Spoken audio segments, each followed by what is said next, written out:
Доброе утро, дорогая церковь. Я рад вас приветствовать всех этим чудесным воскресным утром. Давайте мы поднимемся на наши ноги. Благословим это собрание сегодняшнее. Помолимся. Будем совершать богослужение.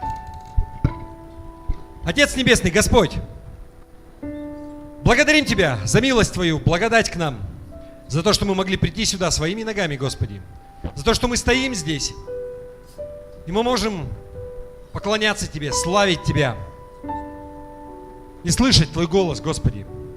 Мы отдаем это собрание в Твои руки, Господь, и наши сердца, они наполнены ожиданием. Господи, говори в нашей жизни, ибо Ты глава этой церкви, Ты глава в нашей жизни. Мы хотим следовать за Тобой, Господь. Мы наши жизни отдали Тебе, и мы уповаем на Тебя и полагаемся на Тебя. И хотим иметь водительство в своей жизни, Господь, от Тебя. Господь, пусть Дух Твой, Он двигается здесь. Спасибо Тебе за Твое присутствие, Господь. Наполняй каждого. Пусть будет мир и радость в сердце каждого человека, кто присутствует здесь. Да будет так. И весь Божий народ сказал: аминь. Аминь. Давайте мы Господу дадим аплодисменты. Спасибо Тебе, Отец. И мы прославим Его.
Распятый на кресте, стал моим царем навеки.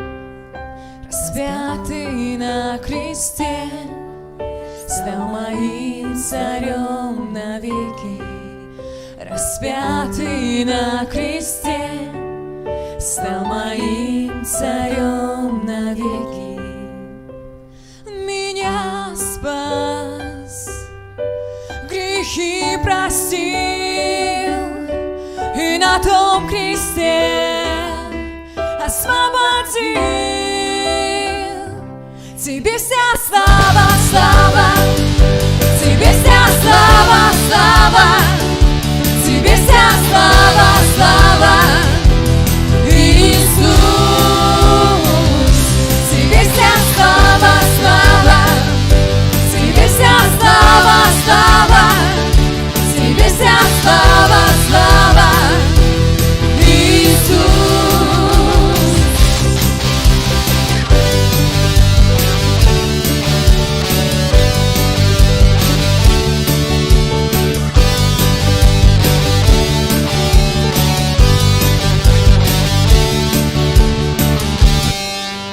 Аллилуйя! Воздай Господу всю славу. Мы благодарим Тебя, наш Бог, что Ты с нами в каждом дне. И здесь, Господь, Ты с нами, Иисус. Аллилуйя!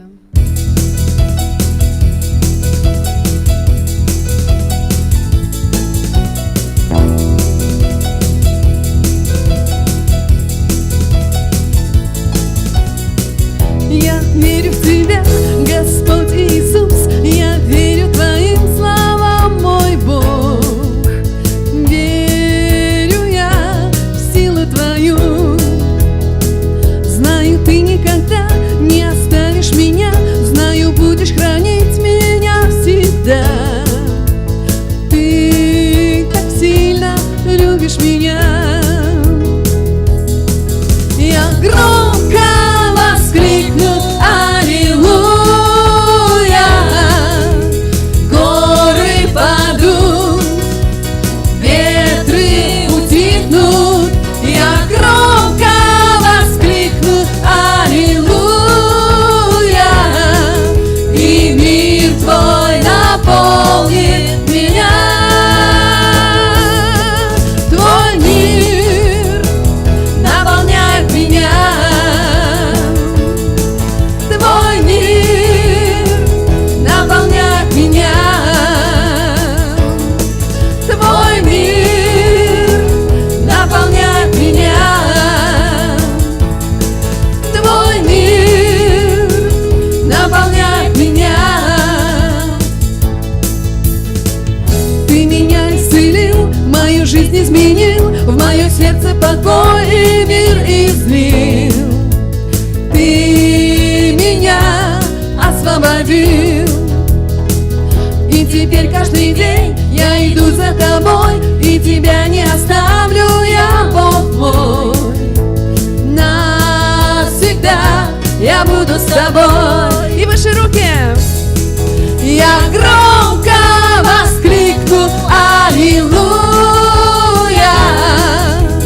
Горы падут, ветры утихнут.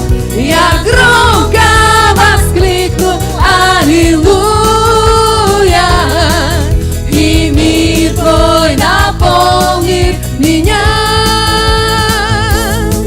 Твой мир наполняет меня. Твой мир наполняет меня. Твой мир наполняет меня. Твой мир наполняет меня. Когда воскликну я, Ты все вокруг меняешь. Могуществом Своим врага Ты сокрушаешь. Являешь силу Ты, когда воскликну я. Когда воскликну я, Ты все вокруг меняешь. Могуществом Своим врага Ты сокрушаешь. Являешь силу Ты, когда воскликну я. Когда воскликну я, Ты все вокруг меняешь. Могуществом Своим врага Ты сокрушаешь. Являешь силу Ты, когда воскликну я. Когда воскликну я, Ты все вокруг меняешь. могуществом своим врага ты сокрушаешь, являешь силу ты, когда воскликну я. Я громко воскликну аллилуйя. Горы падут, ветры утихнут, я громко воскликну аллилуйя. И мир твой наполнит меня. Я громко воскликну аллилуйя. Горы падут, ветры утихнут, я громко воскликну аллилуйя.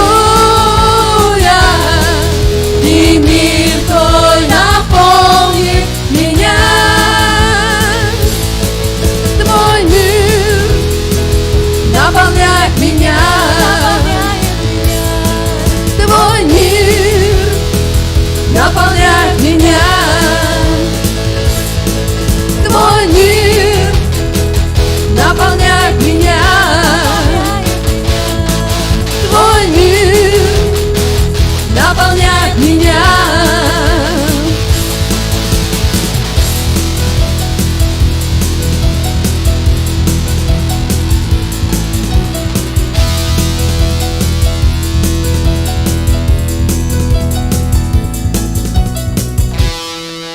Аллилуйя, Господь, спасибо Тебе за Твой мир, который превыше всего, Иисус. Спасибо, что Ты наполняешь нас своим миром. Аллилуйя, Господь. Мы хотим приходить к Тебе и приближаться в каждом дне все ближе и ближе, Иисус. Аллилуйя Тебе, наш Бог. Будь прославлен на этом месте, Иисус.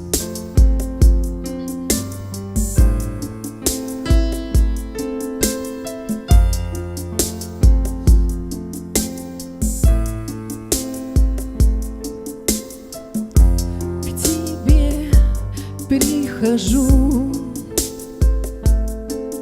и жизнь свою у Твоих ног положу.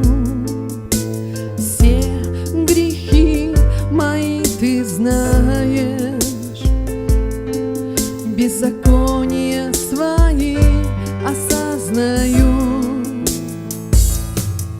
Но Ты праведен и чист.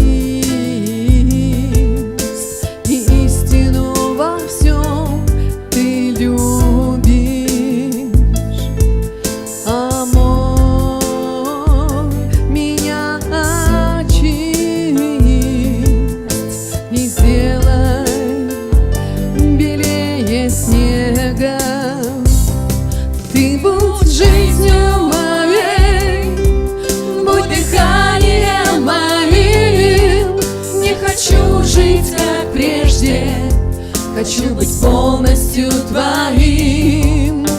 Буду искать Тебя всегда, не оставлю места для греха.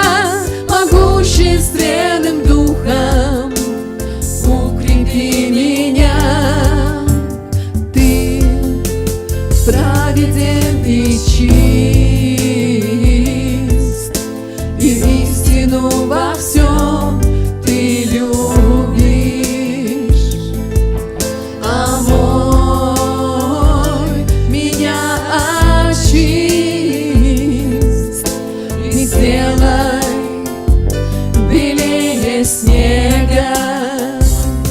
Ты будь жизнью моей, будь дыханием моим.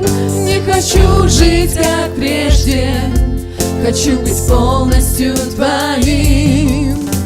Буду искать Тебя всегда, не оставлю места для греха.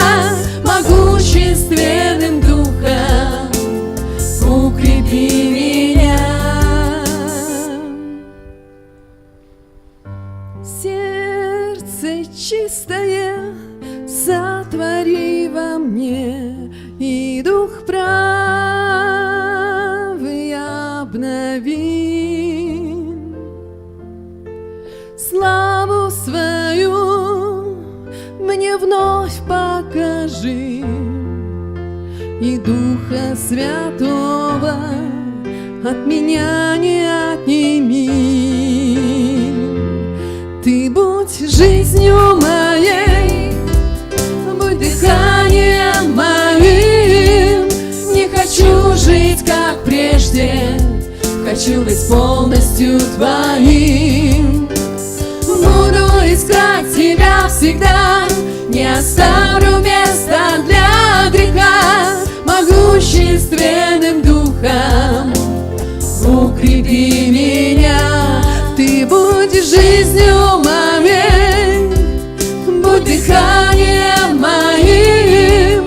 Не хочу жить, как прежде, хочу быть полностью твоим. Буду искать тебя всегда, не оставлю места для греха. Могущественным духом укрепи меня. Могущественным духом укрепи меня.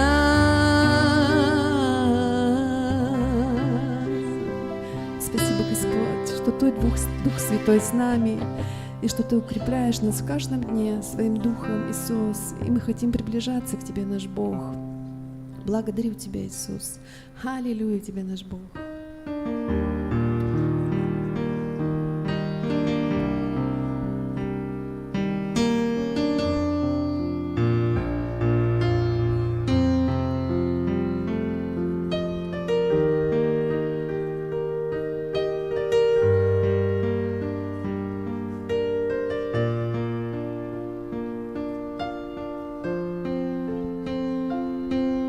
Скрой меня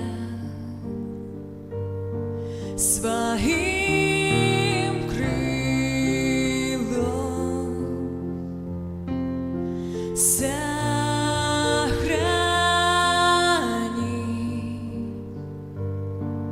под сильною рукой. Пусть бушует шторм и гром гремит, над бурей буду я с тобой парить. Мой Отец, Ты царь над всей землей. Я не боюсь, мой Бог со мной. Найду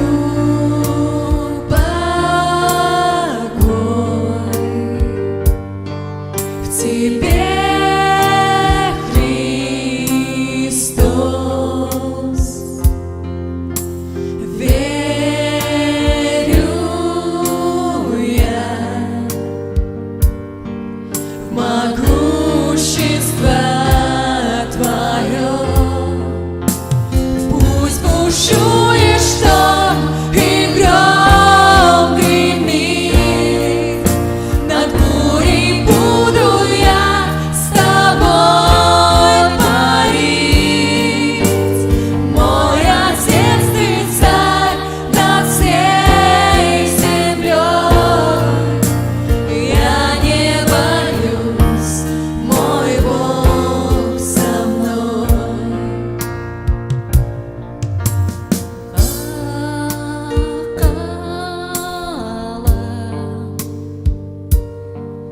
Tövürdüğüne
мой Бог со мной.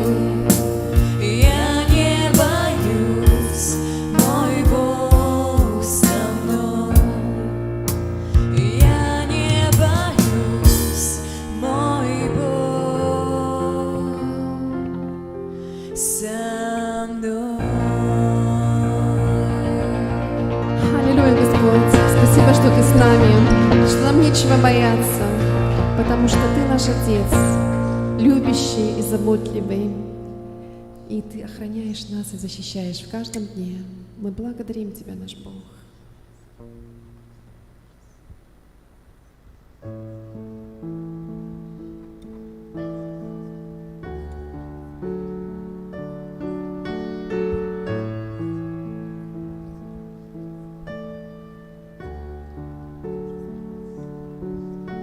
Отец наш небесный, имя Твое чтим, Ты силой и славой вовеки держишь мир. Пусть здесь, на земле, свет царства сияет, и пусть воля Твоя будет здесь, как на небесах.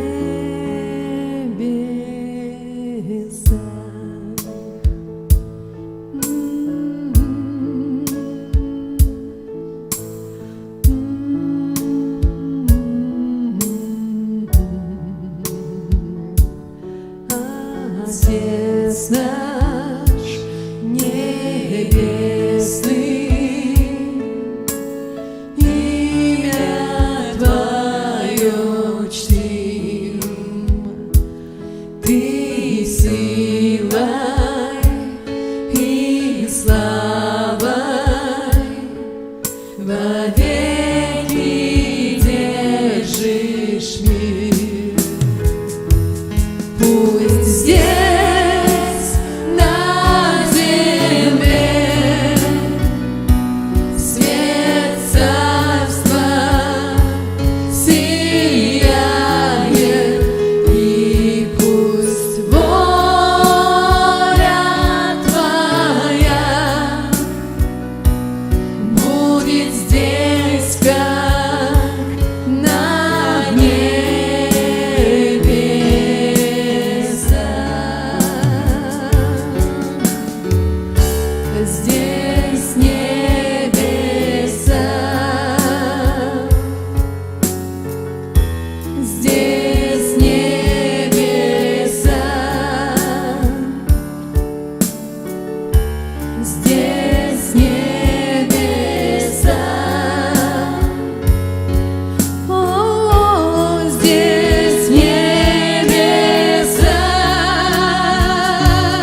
Твое могущество.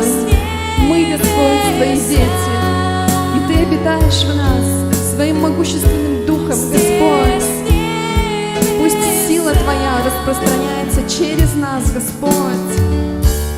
Пусть слава Твоя течет через нас, Господь, на тех, кто рядом, на наших близких, на этот город, Господь, на эту страну, Иисус.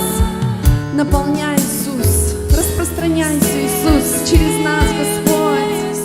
Мы хотим, Иисус, чтобы Твоя слава, Господь, распространялась, чтобы Твоя сила была явлена, Господь, не только в нашей жизни, в нашей церкви, в нашей стране, Господь. Мы взываем к Тебе, Иисус, и благодарим, Иисус, что там, где Ты, и взывают к Тебе, там присутствуешь Ты, Господь, Духом Своим, Иисус. Здесь небеса, здесь небеса, здесь небеса, здесь небеса, здесь небеса, здесь небеса. Господь, спасибо, что Ты с нами здесь, на этом месте, Господь.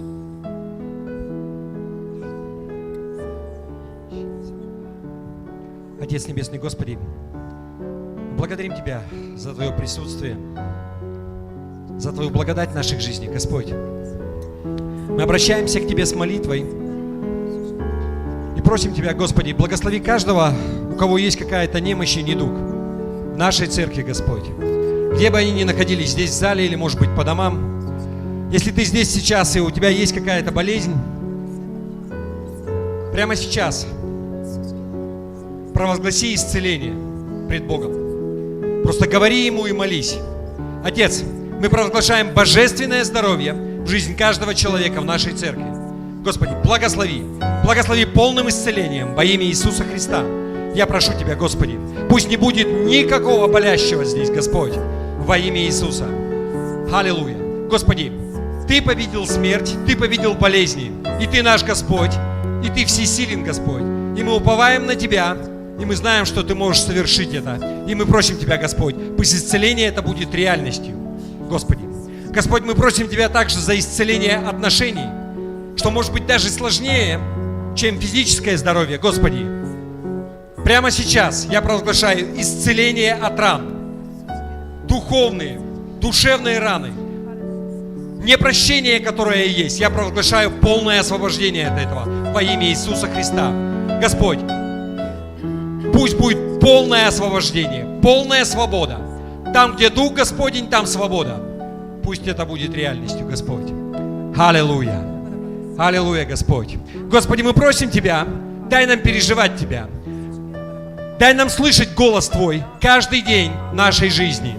Господь, не только здесь по воскресеньям на собрании, но мы просим Тебя, чтобы мы могли переживать Тебя, когда мы находимся дома, когда мы ходим на работу, когда мы общаемся с нашей семьей, с нашими друзьями, Господи. Пусть Твое присутствие, оно всегда будет с нами, Господь. Аллилуйя.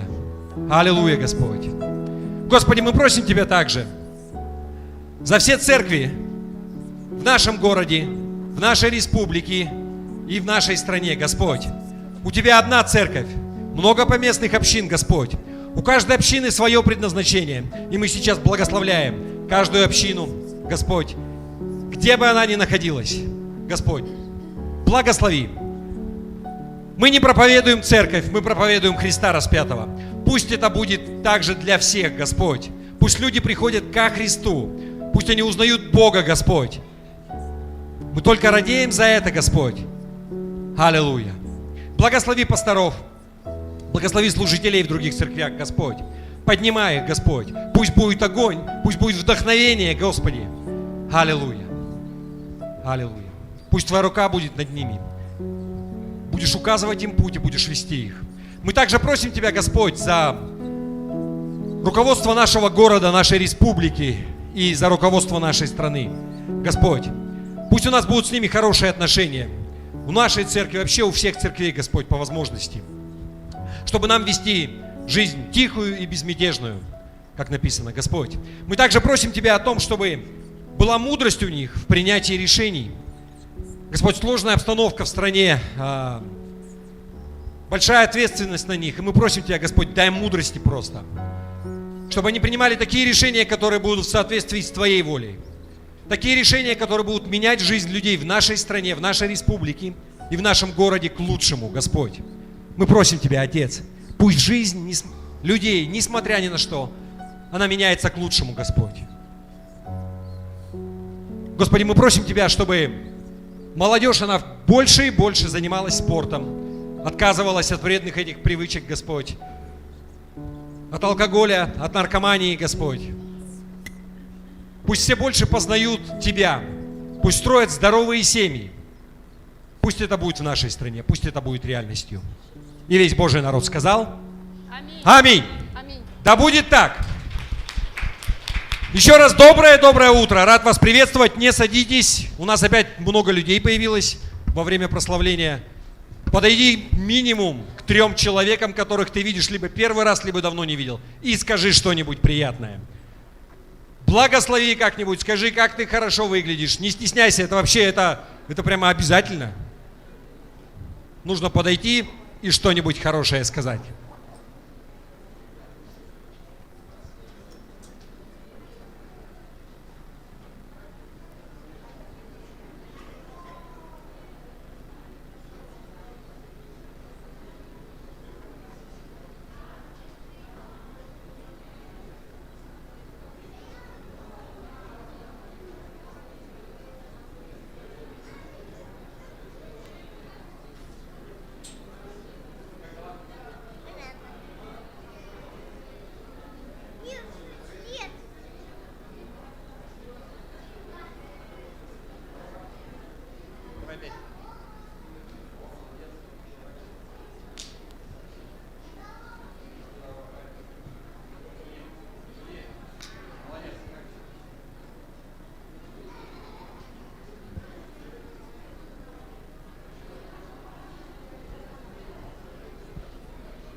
Хорошо, пока это все у нас, пока мы еще двигаемся, можно попросить детей.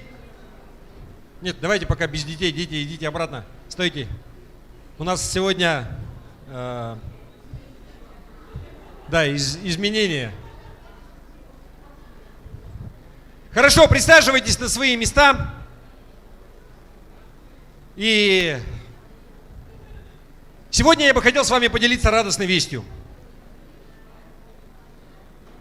И вы знаете, у нас на этой неделе у нас состоялось венчание в церкви. И я готовил, когда слово, я поднял предыдущее, когда я венчал. И вы знаете, я это делаю в электронном виде в iPad. Я смотрю на дату. 2019 год. Ребята, у нас 4 года не было венчания. И вот у нас за 4 года первое венчание. И я хочу вам представить новую семью, новую супружескую пару. Это Анжелика и Давид Пшенниковы. Я попрошу вас встать. И выходите сюда, прямо на сцену, вот сюда идите.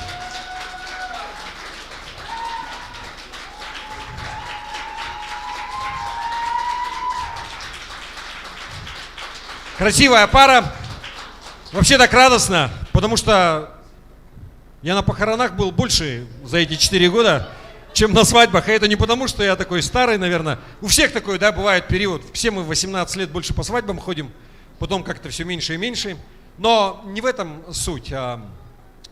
Торжественное очень событие, мне очень радостно, и что ребята, они здесь в Якутске, они будут ходить в нашу церковь, я так понимаю, да? У меня прямо такое вот желание поздравить их от всей церкви, что мы сейчас и сделаем, и помолиться, и благословить их также. Давайте мы помолимся за них, хорошо? Мы уже молились на церемонии венчания, это понятно, но я верю, что есть нечто особенное в церковной молитве. И вот в таком вот представлении, вы все знаете, вот у нас не так много парней, но все равно. То есть Анжелика девушка симпатичная. Там кольцо уже поздняк, ребята. И здесь то же самое у Давида. То есть, чтобы все знали. Вот, давайте мы благословим их. Отец Небесный, Господи, мы благодарим Тебя за эту семью. Благодарим Тебя за этих молодых людей, которые решили заключить брачный завет. Господи, мы провозглашаем Твою волю в их жизнь, в жизнь их семьи, Господь. Пусть она будет совершенная, пусть они познают, что есть сила, которая воскресила Христа из мертвых. Господь, несмотря ни на что, пусть они пройдут вместе все невзгоды, все проблемы, которые будут обязательно у них в жизни, потому что не бывает жизни без проблем. Господь, но дай им мудрости, как сохранить свой брак. Господь, будь посреди них, говори им в сердца. Пусть они никогда не забывают этого дня, дня своего венчания, Господь. И мы просим Тебя, пусть Твоя рука будет над ними, уберегая их от зла по возможности, Господь. Проведи их через все, Господь. Мы благословляем их детей, Господи. И просим Тебя, Ты благослови, Господь, благословляем внуков их. Пусть они будут им надеждой и опорой в старости, Господь. Пусть они приведут их когда-то в церковь. И пусть люди, они смотрят на их жизнь, и они воздают славу Тебе. Они будут удивляться и говорить: надо же, как чудесно и как удивительно. Пусть это будет реальностью в их жизни. Во имя Иисуса Христа. Аминь. Благословляем вас. И я взял такую смелость на себя. Мы от церкви, вот это не от меня лично, это от церкви. Вам благословение. Я думаю, вы найдете применение. Проходите в зал. И на самом деле это действительно радостно. Аминь. Хорошо, теперь дети, можно выходить вперед перед сценой. Вы также знаете, что у нас добрая традиция. Мы благословляем детей. А благословить это что значит? Это сказать хорошее, да? Давайте мы скажем что-то хорошее в жизнь всех детей, кто у нас сейчас здесь присутствует, дети, подростки, а также всех детей, кого нет по каким-то причинам. У нас лето скоро впереди. Будем молиться. Господи, благодарим Тебя за каждого подростка и за каждого ребенка в нашей церкви. Мы просим Тебя, Господи, благослови их, как мы их благословляем сейчас, Господь, всяким Твоим благословением. Господи, конец учебного года, все школьники, дай им силы, дай им терпение закончить хорошо. Господь, чтобы не было никаких хвостов, чтобы все сдали, Господи. Тех, кто заканчивает 9 классы, 11 классы, мы благословляем на экзамены. Господи, пусть покажут лучшее, на что способны, и по возможности, Господи, благослови их так, чтобы, может, даже лучше, чем они знают, Господи, чтобы были высокие баллы, высокие оценки. Те, кто определяется, Господи, помоги определиться в выборе профессии, что делать дальше, куда поступать. Уповаем на Тебя, отдаем все в Твои руки. Господи, за тех, кто ходит в садики и школы, у кого каникулы впереди, просим Тебя о том, чтобы летний отдых, может быть, сейчас решаются вопросы, Господи, дай возможности для родителей, для детей, открывай двери, чтобы они были заняты чем-то летом, Господи, чтобы провели лето с пользой для себя хорошо. Господи, просим Тебя, чтобы Ты окружил их людьми, которые будут оказывать положительное влияние на их развитие и становление как личности, Господи. Дай им хороших и верных друзей на это лето и вообще. И весь Божий народ сказал: аминь. Да будет так. Аллилуйя.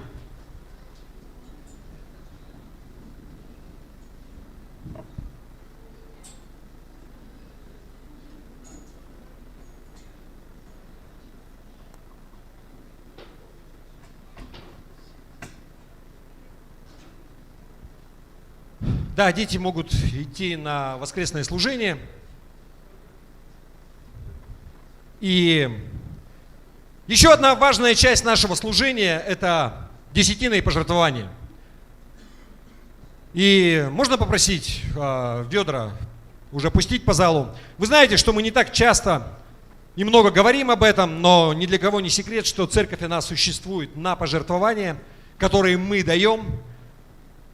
И пусть Господь благословит каждого, кто вообще дает, когда-либо делал это. И вы знаете, написано, что Бог по рогам не бывает, и Он никому не остается ничего должным. И Он всегда воздает больше. И у нас много свидетельств в церкви, и пусть Господь Он благословит вас. Не вставайте, я коротко помолюсь, хорошо? Отец Небесный, Господи, я прошу Тебя, благослови каждого человека, который когда-либо давал и дает, и продолжает давать. И я прошу Тебя, Господи, пусть рука у них она не оскудеет, пусть у них в жизни все будет хорошо. Господь, пусть всегда будет на все хватать, Господи. Ты усмотри, если человек, он правильно расставляет приоритеты, он чтит Тебя от всех начатков и прибытков, как Ты сказал, это значит, что он на правильном пути, что у него мозги в нужном направлении работают, и что сердце его, оно правильное. Господи, я прошу Тебя, пусть и в остальном оно также будет правильное, во всех финансах, как распоряжаться. Дай мудрости, Господи, чтобы не залазить в долги. Дай мудрости, как распределять деньги вообще, как планировать свои расходы и доходы, Господи. Пусть это будет реальностью в жизни каждого человека в нашей церкви, Господь. Чтобы люди, они смотрели и они удивлялись, как у них так все получается. Потому что Ты благословляешь и Ты даешь мудрости, Господь. Пусть так будет в жизни каждого. Я это провозглашаю. Аминь. Аминь.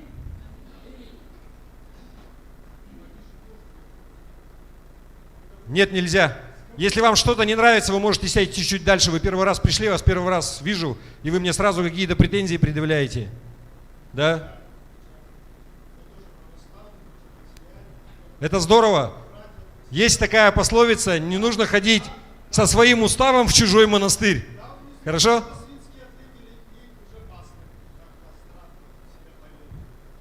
Очень жаль.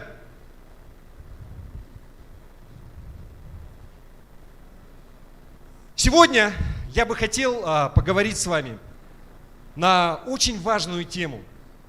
И вы знаете, был подобный период в церкви в 2019 году.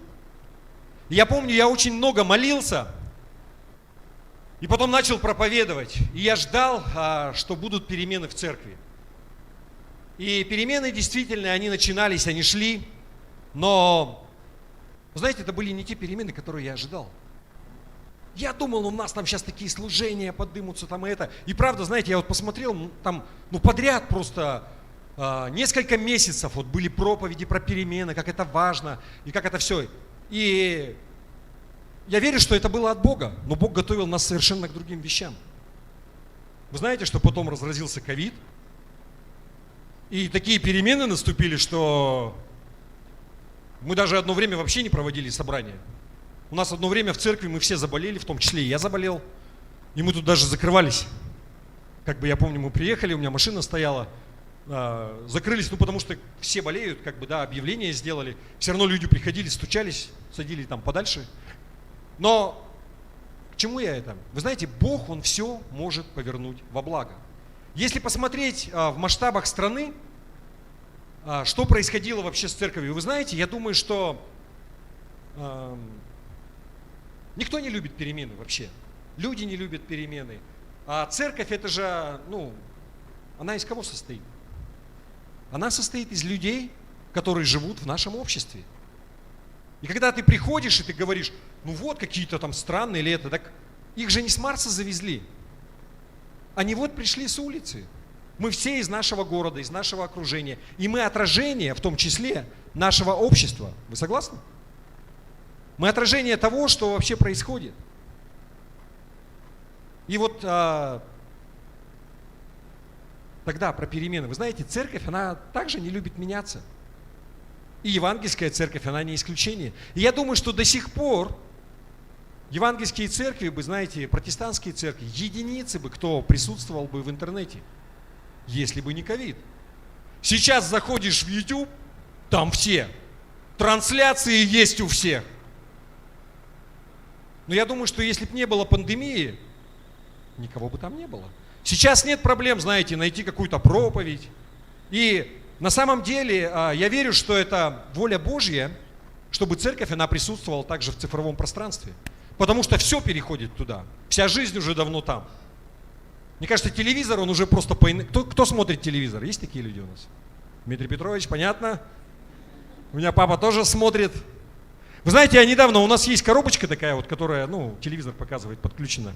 У нас зиму жили родители дома, и мы эту коробочку отдали им, и телевизор в зале он не показывал. Родители уже, по-моему, в конце февраля, в марте, точно уже, они переехали вот на дачу, и недавно хотели включить, на 9 мая посмотреть парад. Я включаю, ничего не работает, и понять, кто последний раз включал? И мы понимаем, что вот как они уехали, 2 месяца никто эту коробочку не включал. Телевизор никто не это. Почему? Потому что все давно уже в цифре, все в интернете. Это понятно, что, то есть чем старше люди, тем они дольше держатся за свои привычки, да, Но молодежь, если посмотреть на подростков, я уверен, что 100% никто не смотрит телевизор вообще. Им не интересно. Им там ничего не нужно, они все получают в интернете. И вы знаете, если бы Бог, я не говорю, что пандемия, она из-за этого случилась, вы поймите меня правильно, но Бог может любую ситуацию повернуть во благо. И церковь, она должна меняться в этом смысле. Если все общество, оно там, то почему церковь, она не должна быть представлена в интернете? Вы понимаете? Но это такое отступление. И вы знаете, вот последнее время я прямо чувствую такое побуждение, что перемены, они грядут. Что это еще не конец, что будут еще перемены. И я уже такой, знаете, как-то так, уже наученный опытом. Я уже не строю какие-то такие планы, я надеюсь, что вот эти перемены, они совпадут с тем, что я ожидаю. Но нужно оставаться открытым для воли Божией. Потому что Бог может все так повернуть. Но я верю, что Бог, Он побуждает говорить, и чтобы мы были готовы. Почему? Я, может быть, немножко вперед забегаю. Я долго думал, вы знаете, у меня есть место Писания, которое я бы хотел прочитать, и к которому мы будем обращаться, но 48 стихов. Целая глава из книги Деяний. Я даже не знаю. Хотел с вами посоветоваться. Вам краткий пересказ дать или мы прочитаем? Давайте проголосуем. Первый и последний раз в церкви. У нас вообще не демократия. Кто за то, чтобы прочитать 48 стихов? Что-то как-то так совсем плохо. Но нужно включить вот этот ряд, по крайней мере, который на меня светит. Да, вот так. Итак, кто за то, чтобы прочитать всю главу? Вы не подумайте, что это. А кто за то, чтобы краткий пересказ? Все-таки читать будем. С небольшим перевесом, у нас очень много воздержалось. Я постараюсь очень быстро и непринужденно, хорошо? Итак, Деяния 10 глава с 1 стиха и по последний. И здесь интересная история рассказывается. Итак, в Кесарии был некоторый муж именем Корнилий, сотник из полка, называемого Италийским. Итак, здесь о чем говорится, что в Кесарии, в городе, был римский легионер. И не просто легионер, солдат, офицер, который возглавлял сотник, высокопоставленное лицо. То есть по-нашему это, я не знаю, наверное, как командир полка, наверное, сейчас. То есть, хотя в полку у нас не сотня, наверное, как командир роты был бы, но по тем понятиям, вот так, да, он назывался Италийским полк, или сотня это. Благочестивый и боящийся Бога со всем домом своим, творивший много милостей народу и всегда молившийся Богу. Интересная вещь, он не иудей, но написано, что он был богобоязненный, что он молился Богу, да, и очень много делал хорошего для Израиля. Вы помните, что римляне, это оккупационные войска, которые стояли на территории Иудеи, да? Но вот этот человек, он был особенный. Он молился Богу, и он много делал хорошего для народа. И вот этот человек, да, дальше 3 стих, он в видении ясно видел около 9 часа дня ангела Божьего, который вошел к нему и сказал ему: «Корнилий!» Он же, взглянув на него, испугавшись, сказал: «Что, Господи?» Ангел отвечал ему: «Молитвы твои и милостни твои пришли на память пред Богом. Итак, пошли людей в Иопию, и призови Симеона, называемого Петром. Он гостит у некого Симона, кожевника, которого дом находится при море. Он скажет тебе слова, которыми спасешься ты и весь дом твой». Удивительная вещь, да? Перед этим человеком, который возглавляет войска, который оккупирует Иудею, приходит ангел и говорит, что Бог услышал твои молитвы, отправь людей, да, он ему дает четкие указания, куда, и делай то, что они тебе скажут, и тогда спасешься ты и весь твой дом.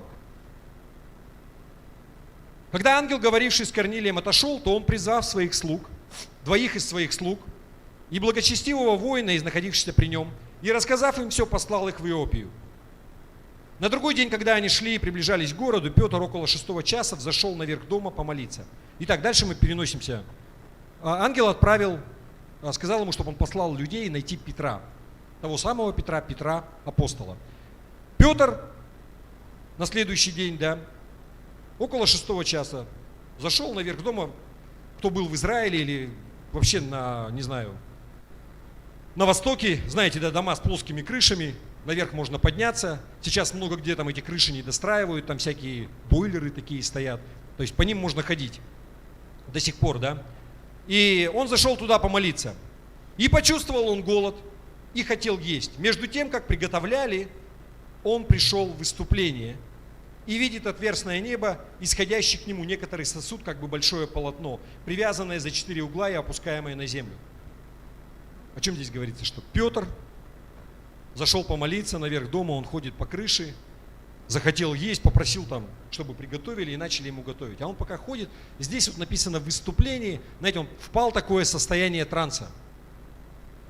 Не побоюсь этого слова. Ну, то есть такое духовное у него переживание. Он начал видеть видение наяву. Он не отключился никуда, не это, но вот такое вот, здесь написано слово «исступление» в синодальном переводе. И он видит видение, как скатерть такая, да, полотно, за 4 угла, как сосуд так связано, и она наполнена там всем, да, она спускается. И опускаемая на землю. В нем находились всякие четвероногие земные звери, пресмыкающиеся, и птицы небесные. И то есть наполнена эта скатерть, которая вот так углами загнута, всякими животными, и зверями, и птицами. И это все спускается. И был глас к нему, к Петру: «Встань, Петр, закали и ешь». Помните, да, он хочет есть, и вот это спускается перед ним, и голос ему: «Возьми, закали их и ешь». Но Петр сказал: «Нет, Господи, я никогда не ел ничего скверного или нечистого». То есть там были такие животные, которые были запрещены евреям к тому, чтобы они ели, да. Вы знаете, до сих пор у них блюдется это, то есть есть кошерная пища, есть животные, которые можно есть, которые нельзя есть. 15 стих. «Тогда в другой раз был глас к нему, что Бог очистил, того ты не почитай нечистым». Это было трижды, и сосуд опять поднялся на небо. То есть это видение было не один раз. Вот вы представьте, вы добропорядочный иудей, всю жизнь свою прожили, и тут на тебе. Все вот это вот нечистое, чему тебя мама с папой учили, нельзя прикасаться и ни в коем случае не есть. Вот она спускается, и голос Божий тебе говорит: «Бери, ешь». Да ты что, Господи, я никогда не ел ничего такого. Я не удивляюсь, почему ему 3 раза так говорилось, ну потому что, может быть, что-то я перегрелся на солнышке, да? Но 3 раза ему. И более того, фраза следующая: «То, что Бог очистил, не почитай нечистым». 17 стих. «Когда же Петр не удоумевал в себе, что бы значило видение, которое он видел, вот мужи, посланные Корнилием, расспросив о доме Симона, остановились у ворот. И, крикнув, спросили: здесь ли Симон, называемый Петром? Между тем, как Петр размышлял о видении, Дух сказал ему: вот 3 человека ищут тебя. Встань, сойди и иди с ними, немало не сомневаясь, ибо я послал их». Петр, сойдя к людям, присланным к нему от Корнилия, сказал: «Я тот, кого вы ищете, за каким делом пришли вы?» Они же сказали: «Корнилий сотник, муж добродетельный и боящийся Бога, одобряемый всем народом иудейским, получил от святого ангела повеление призвать тебя в дом свой и послушать речей твоих». Когда Петр, пригласив их, угостил, а на другой день, встав, пошел с ними, и некоторые из братьев иопийских пошли с ним. В следующий день пришли они в Кесарию. Корнилий же ожидал их, созвав родственников своих и близких друзей. Когда Петр входил, Корнилий встретил его и поклонился, пав к ногам его. Петр же поднял его, говоря: «Встань, я тоже человек». И, беседуя с ним, вошел в дом и нашел многих собравшихся и сказал им: «Вы знаете, что Иудею возбранено сообщаться или сближаться с иноплеменником, но мне Бог открыл, чтобы я не почитал ни одного человека скверным или нечистым. Посему я, будучи позван, и пришел беспрекословно, и так спрашиваю: для какого дела вы меня позвали? Вы призвали меня». Корнилий сказал: 4-го дня я постился до теперешнего часа, и в 9-м часу молился в своем доме, и вот стал предо мною муж в светлой одежде и говорит: «Корнилий, услышана молитва твоя, и милостни твои воспременулись пред Богом. Итак, пошли в Иопию, призови Симона, называемого Петром. Он гостит в доме кожевника Симона при море. Он придет и скажет тебе: тотчас я послал я к тебе, и ты хорошо сделал, что пришел. Теперь всем мы предстоим пред Богом, чтобы выслушать все, что повелено тебе от Бога». Пока все понятно, да? Петр отверз уста и сказал: «Истинно познаю, что Бог нелицеприятен, но во всяком народе боящийся Его». В общем, Петр здесь начинает, я все-таки сокращу немножко, чтобы вас в уныние совсем не вогнать. Он начинает им проповедовать, и он им рассказывает Евангелие, вообще на самом деле, да? Что кто был Иисус, и что мы Его убили, мы Его распяли, и что Он велел проповедовать. И 44 стих. Когда Петр еще продолжал эту речь, Дух Святой сошел на всех слушающих Слово.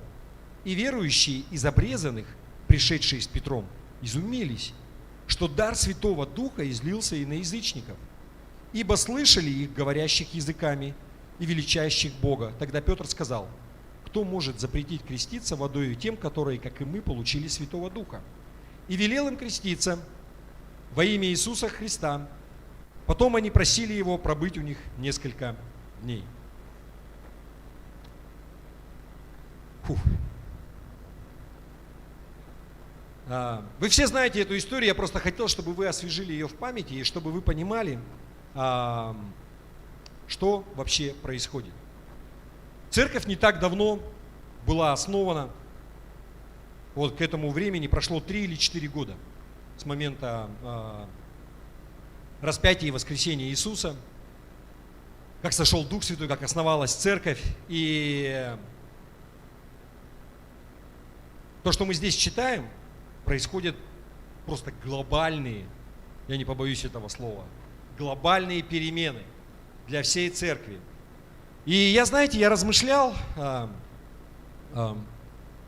вот, например, я покаялся там, в 90-х годах, и церковь была другой в то время, вы знаете, в том смысле, что Евангелие оно тоже, Бог Он тот же, но обычаи, не обычаи, манера подачи Евангелия, знаете, манера даже евангелизировать, то, как происходит что-то, вы знаете, это поменялось, я вам могу сказать. Даже если взять, например, какие-то церкви, например, взять церковь Слова Жизни Москва, вот то, что сейчас и то, что было, я вам скажу, это совершенно другая церковь. Как она, как что проходит, и хорошо это или плохо? Вы знаете, я думаю, что я по-другому, с другой стороны зайду. Я приезжал в Южно-Сахалинск как-то и на мужской семинар. То есть семинар только для мужчин, там был не только я, но у меня была определенная тема, и я как бы делился там. И один пастор, там было очень много братьев, там так много церквей, я вообще был удивлен. Очень много церквей, очень много братьев, то есть там сотни человек. И один пастор, он подошел ко мне и попросил, это было среди недели, чтобы я в воскресенье был у них в церкви и проповедовал у них в церкви. И когда я туда приехал, все совпадения случайные, я не хочу называть никаких имен. Если вы знаете, и вы там были, и там что-то это, на самом деле чудесный брат, вот все замечательно. И он забрал меня, я был уже на другом собрании, и так удивительно, думаю, странно. Он говорит: мы в 2 часа заедем, или в час ли заедем. Я думаю, хорошо. И я уже практически был на одном служении, мы там до конца почти до это. И он за мной заезжает, и мы только поехали. Я узнаю, что у них собрание начинается в 3 часа. Почему? Потому что они собираются в здании другой церкви. И мы приезжаем, когда сначала к нему домой, там покушали, он мне все рассказывает, как они у самых истоков стоят вообще вот евангельского движения в Южно-Сахалинске. И он говорит, у меня была самая большая церковь. Их вообще 4 или 5 братьев, и все они пастора, и как-то вот там разные церкви возглавляли, и у них как бы, родственников просто немерено, все служат как бы. И вот у него была вот в те 90-е годы самая большая церковь в Южно-Сахалинске. Я такой, ладно, мы приезжаем к этому зданию в Южно-Сахалинске. Просто шикарное здание, участок, там, знаете, там альпийская горка сделана, там газонная трава покошена, ручеек бежит, заборчик сделан, парковка заасфальтированная, размеченная. Я такой, у меня просто челюсть падает, в хорошем смысле, крест на церкви стоит, там витражные окна. То есть, вообще, то есть не везде в Москве такое найдешь. Свое здание.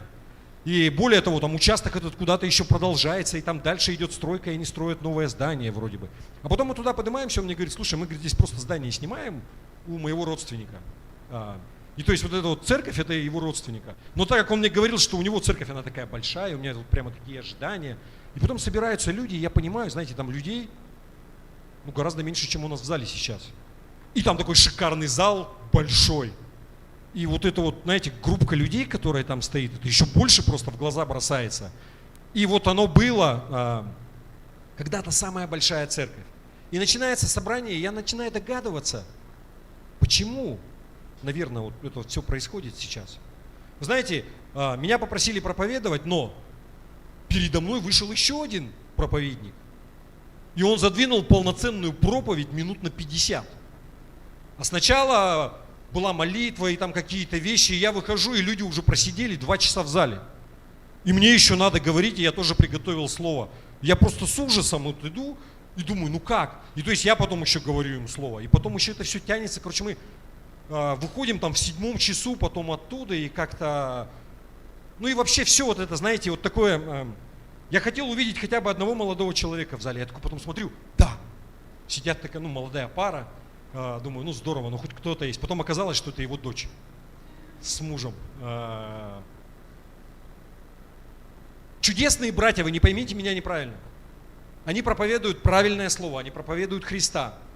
У меня никаких претензий ни с доктринальной точки зрения. Молодцы, все правильно, и все эти годы они стойко шли и все замечательно делали. Но что-то не так. Что не так? Знаете, Бог, Он говорит, я творю все новое. Он недаром это сказал. Бог, Он неизменен, но Он творит новое постоянно. Нельзя оставаться в старом. Я уже так много проповедую, еще даже не начал. Но смотрите, знаете, и у нас пример Новоапостольская церковь. Вы все знаете, здание, там сейчас спортзал и вообще такое, креативное пространство классное. Как здорово ребята начинали. То есть зашли через правительство, выбили землю в центре города, построили такое здание, и люди были, и прихожане, и там и финансирование, и всякое такое. И чем закончилось все? Закончилось все тем, что они продали здание, потому что просто не могли его тянуть. У них даже денег на отопление не хватало. Потому что у них там центральное отопление, не котельная своя. Вы представляете, сколько это стоит отапливать? Или не суть, может быть, там и свое там что-то сделано. Но, и вы знаете, такая ситуация, она не только в Якутске с Новоапостольской церковью. И с доктринальной точки зрения никаких вопросов вообще к ним. Трезвые братья здорово все делают. Да, у них там орган играл. Да, может быть, немножко другая культура, и они как-то вот в Россию, знаете, немножко как-то не совсем влились, но что-то не так. Почему оно не сработало? А если посмотреть, хорошо, это как бы, может быть, немножко люди другой культуры, это как бы корни у этой церкви, они в Германии, но даже на Запад посмотреть. Вы знаете, многие протестантские церкви или многие какие-то вот классические церкви, они закрываются. Так много церквей, зданий, которые там 18-19 века, там сейчас такие же креативные пространства. Там какие-то бары, дискотеки, все что угодно. Вот такой вот храм, вот, в классическом понимании, это прямо вот сплошь и рядом. Почему? Что не так вообще? А есть где-то церкви, которые проповедуют того же Христа, и они собираются где-то там в каких-то помещениях, может быть, небольших где-то, и не таких презентабельных. И залы, они полны народу. Что лучше? Донести Евангелие до человека понятным ему языком или следовать каким-то традициям и держать это, и таким образом оттолкнуть людей и не донести это Евангелие? Вы понимаете, к чему я Хорошо. Вы знаете, то, что мы прочитали, 10 главу от Евангелия, на самом деле вот те перемены, которые Бог собирается сделать, и Он делал вот здесь, просто трудно переоценить, и насколько вообще насколько это масштабно и глобально. И я хочу, чтобы вы понимали это, что Бог, Он не только вот сейчас что-то там меняет где-то вот в церквях, но насколько глобальные перемены были с самого начала, как только церковь она была основана. Вот 3-4 года прошло. И более того, вы знаете, Бог, Он прекрасно понимает, каковы люди, и как им тяжело меняться, и как тяжело им вообще что-то делать. Поэтому, с одной стороны, Он выбирает Петра. Петр – это непререкаемый авторитет среди учеников, вы понимаете, да? Он, можно сказать, такой неформальный лидер. Человек, который пошел по воде, который говорил Иисусу, когда тот его спросил, учеников всех, вы за кого меня почитаете? Он ему сказал, что ты Христос, Сын Бога Живого. Да? И ученики постоянно за ним повторяли, и он авторитет. И он очень упертый человек. Он такой всегда был решительный, упорный. И он выбрал его с одной стороны. И смотрите, то есть то, что мы прочитали, 10-17 стих. 10 главе. «И почувствовал он голод, Петр, и хотел есть. Между тем, как приготовляли, он пришел в выступление и видит отверстие неба, исходящий к нему некоторый сосуд. Как бы большое полотно, привязанное за 4 угла и опускаемое на землю, в нем находились и так далее, то, что мы читали.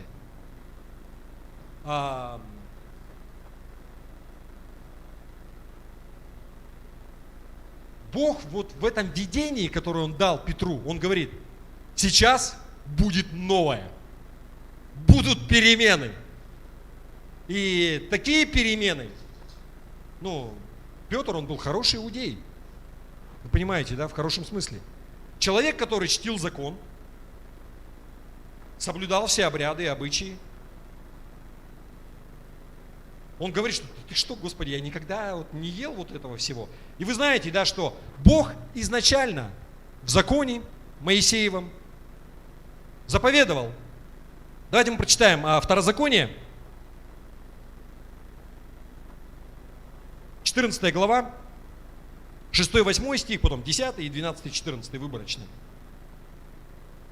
Бог заповедовал израильскому народу. Всякий скот, у которого раздвоены копыта, и на обоих копытах глубокий разрез, и который скот жует жвачку, тот ешьте. Только сих не ешьте из живущих жвачку и имеющих раздвоенные копыта с глубоким разрезом. Верблюда, зайца, тушканчика. Потому что хотя они жуют жвачку, но копыта у них не раздвоены, нечистые они для вас. И свиньи, потому что копыта у нее раздвоены, но не жует жвачки, нечистая она для вас. Не ешьте мясо их, и к трупам их не прикасайтесь. А всех тех, у кого нет перьев и чешуи, это дальше, вот 10 стих. А всех тех, у которых нет перьев и чешуи, не ешьте, нечистое это для вас. То есть это вот про рыбу. Чешуи нету, есть нельзя. Перьев нет на птице, есть нельзя. 12-14. Но сих не должно вам есть из них орла, грифа, и морского орла, и коршуна, и сокола, и кречета с породой их. То есть все вот плотоядные или трупоядные, да, вот там ворона с породой их. То есть либо падальщики, либо вот такие вот охотники. Их тоже есть было нельзя. И там список на самом деле продолжается и продолжается. Если все соблюдать, да, то там и с самого рождения каждый еврей, каждый иудей, он был научен то есть какую пищу можно есть, какую нельзя есть, как ее особым образом приготовить, чтобы кровь слить, чтобы она не осталась. То есть чтобы она была кошерная, да, эта пища. И еще раз, 3-4 года всего прошло, как церковь была основана. И вы понимаете, что церковь на данный момент, она состоит из кого? Она состоит из евреев только. Она состоит из иудеев. Это был иудейский Бог. Они верили в Бога Всевышнего, Иегову. Пришел Иисус, Он пришел для евреев. И все люди, которые покаялись, они все были из иудеев. И они все также что? Они, может быть, уже не соблюдали какие-то установления, например, субботу. Да? Потому что для них теперь новый святой день, это было воскресенье. Первый день недели, когда Иисус, Он был воскрес. Когда Он воскрес. Но, может быть, вот это они не соблюдали, вот это делали, это приняли. Но в душе и в воспитании, в культуре они все еще добропорядочные иудеи все. Вы понимаете, да, это? Одна вещь еще. Человек мог принять иудаизм также. Из другой религии, из язычников стать иудеем. Но обязательная вещь, вот, например, для мужчин это что было, как признак? Это обрезание. И никак без этого, да? И здесь, смотрите.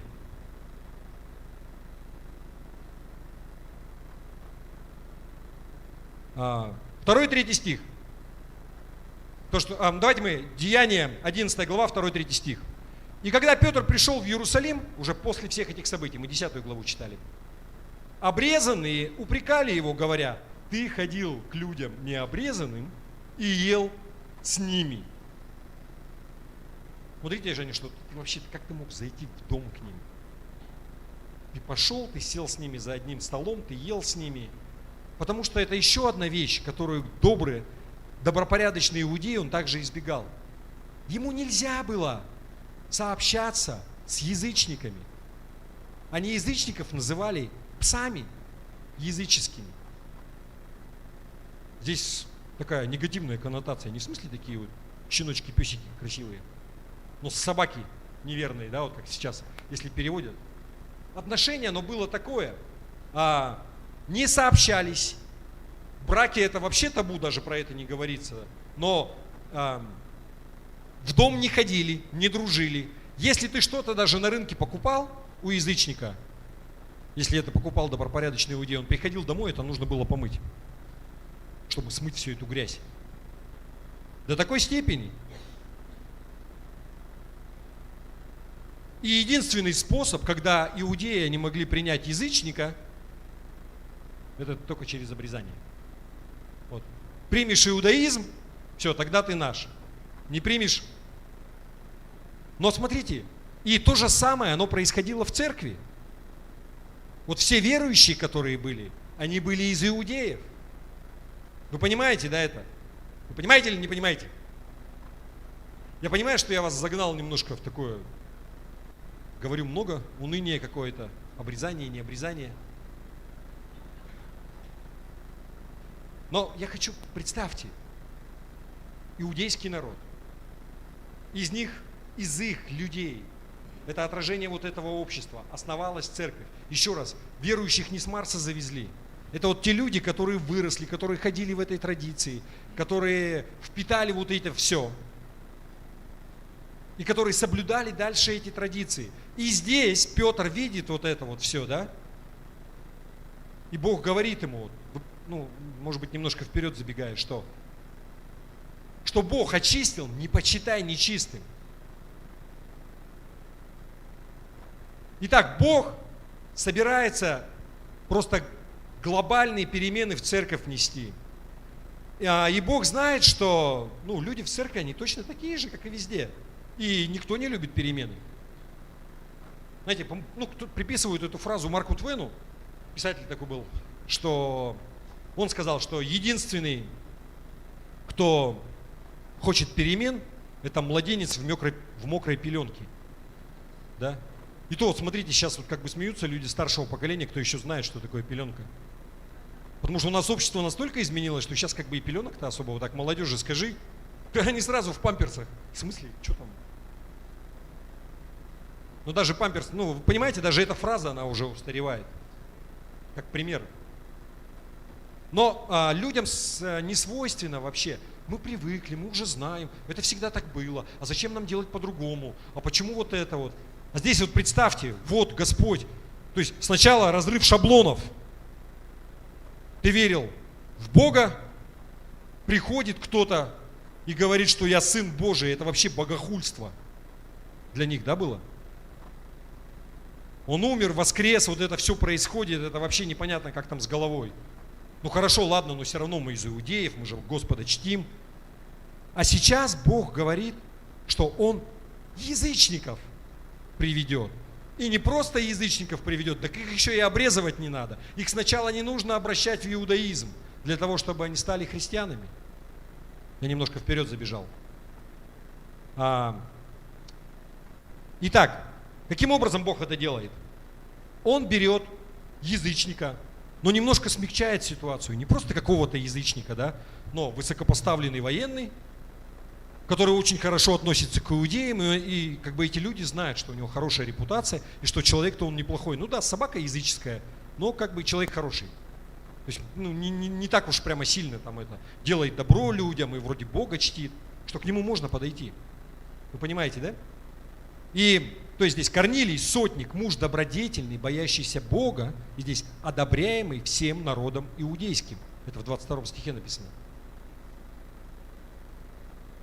То есть Корнилий это тот, кого иудеи они бы приняли.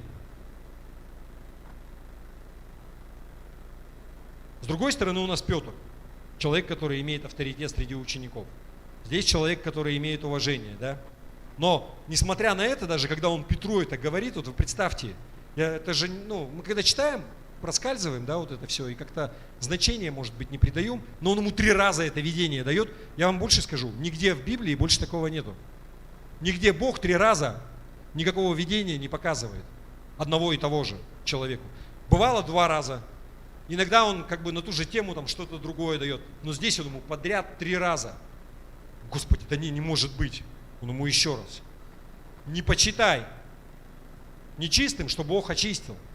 И 3 раза это видение ему показывает, говорит, закали и ешь. И вы понимаете, в чем значение этого видения?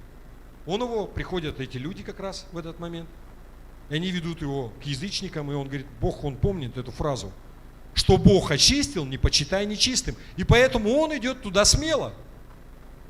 Это Бог сказал ему, он говорит, иди туда и проповедуй там, да.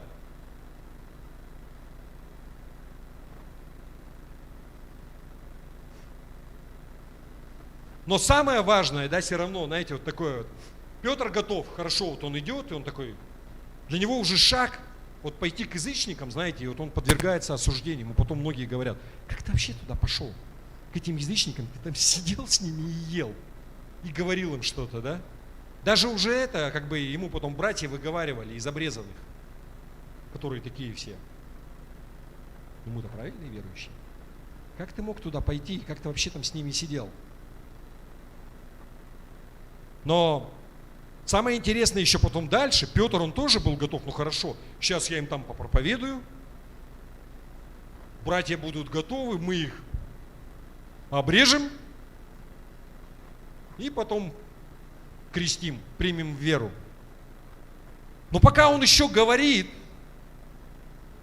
я хочу вам показать просто, что Бог, Он готовит. Он ему показал вот это все, что не почитай нечистым, и он пошел туда, и он готов. Все это делает, и тут, пока он еще проповедует, он еще даже до конца не дошел, и они начинают на языках говорить, они получили крещение Духом Святым. И все, кто с ним рядом, у них просто челюсти выпадают. Ну как такое возможно? Вы знаете, у меня похожее было, когда мы приехали на селах в Казань, в церковь Краеугольный камень, там такая есть. И, знаете, ну мы там с верующими общаемся, я вам рассказывал, нет? Как-то, знаете, там люди делятся на десятки, то есть там 800 человек вот в то лето выезжало. вот в лес, представляете, все делятся там по 10 человек, у каждого там свой костер, свои палатки, ты ходишь на общие семинары, но основная жизнь, она внутри, вот потом вы вот это все обсуждаете. И мы когда вот обсуждали, знаете, я с людьми вот общаюсь, я понимаю, что, ну, Писание они не очень знают, вот, в нашей десятке, вот, кто со мной тогда вот был, ну, как-то плавают. То есть там вот что-то говоришь, они такие, а где это, а что там? И ты такой, ну, как бы, младенцы во Христе там и так далее. Но у них такие духовные дары были. То есть там, знаете, у меня как бы я начал задаваться вопросом, ну как, Господи? Ну тут ходишь там 15 лет, просишь, а тут человек, она покаялась месяц назад или там 2 месяца. И она руки просто даже там не возлагает, она там видит и говорит, вот у тебя там то-то, то-то, там что-то там навернуло, человек исцеление получил. Еще какие-то вещи там связала, развязала. И понимаете, им не надо никакое слово знать. Вот они просто верят, и для меня это вот тогда вот было откровение. И я представляю, я понимаю этих братьев. Мы там верующие, мы с самого основания, мы родились иудеями, и мы Бога чтили. И тут они приходят, и мы сейчас тут будем проповедовать, и вот им все там расскажем, и потом на них руки возложим. И у них уже план, как это все будет, и потом мы их обрежем, и потом мы их крестим. Но он еще не закончил, Бог просто приготовил короткий путь. Почему Бог так делает? Я не знаю. Вот кому-то, вот как мне, например, знаете, вот нужно на коленях куда-то ползти, а кто-то в припрыжку там раз с вертолета прилетел, и у него все на блюдечке с голубой каемочкой. Я утрирую, но почему Бог так делает? Одному ему известно, но здесь вот нам что важно? Нам важно иметь открытый ум и ожидание от Бога. Потому что если это Бог делает, а ты начнешь противиться, ну, что будет? Насколько это хорошо, да? Итак, 15 стих. «Когда же начал я говорить, сошел на них Дух Святой, как это...» Я извиняюсь, я немножко вперед прыгнул. Здесь, знаете, на самом деле это потом, вот если дальше читать, до конца 11 главу, потом дальше рассказывается про Павла уже и Варнаву, когда они ходили по вот этим новым территориям в Малой Азии, и много язычников, она обращалась, они каялись, они их крестили, и они получали крещение, но среди братьев в Иерусалиме истинная церковь, первая церковь, которая была, начался ропот. Как вы их вообще обращаете, необрезанных этих?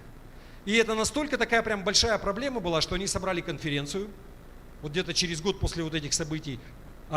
Здесь отправили Павла и Варнаву, и там собрались все апостолы, и они обсуждали эту тему.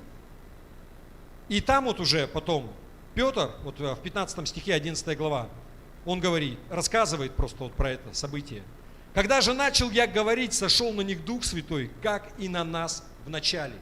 То есть таких событий не происходило со дня Пятидесятницы, когда Дух Святой, он сошел на учеников. Вы помните? Было множество народу, сотни человек. Дух Святой сошел, и они все начали говорить, да? Языками.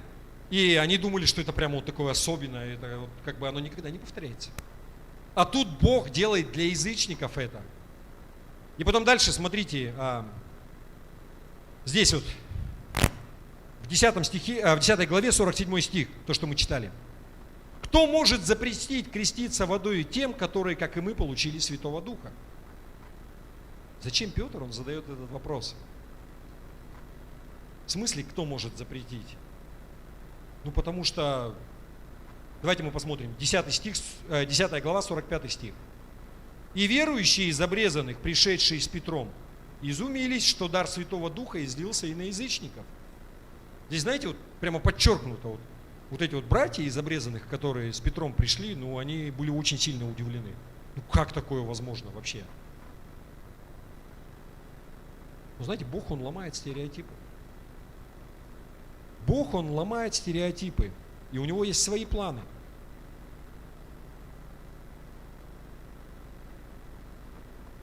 Я думаю, что вот эти братья, они там наверняка, наверное, ножи церемониальные с собой принесли, поточили их там, приготовили. На всякий случай, если вдруг там кто-то захочет креститься. Сначала мы братьев, а потом Но у Бога были другие планы.